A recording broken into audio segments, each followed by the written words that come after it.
Hey my friends, how are you? Let's get more news from Stellers, but before that, don't forget to subscribe to the channel and leave your like. DeAndre Hopkins reportedly talked to two NFL teams this week, latest on decision timeline. DeAndre Hopkins remains a free agent nearly 2 months after being released by the Arizona Cardinals.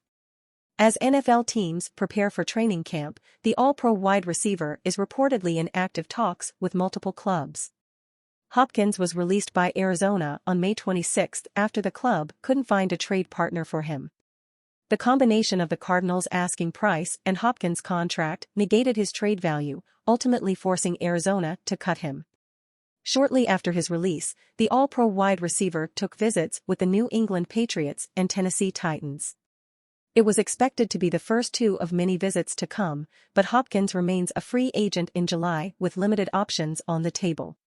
Tom Pelissero of NFL Network reported this week that Hopkins has had conversations with Patriots and Titans officials in recent days. There remains ongoing dialogue between the parties, but Hopkins is also hoping other NFL teams express interest in him.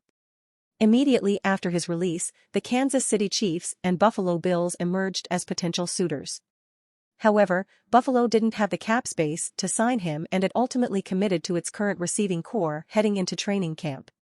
The Steelers are interested in hiring DeAndre Hopkins. While the Chiefs remain a potential landing spot, they don't currently have the cap space to sign Hopkins.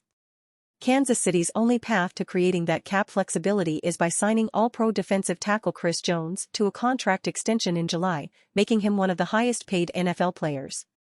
As a result, Hopkins' suitors right now are the Titans and the Patriots. Pelissero also reported that a decision isn't imminent, with Hopkins willing to let the process play out for several more weeks.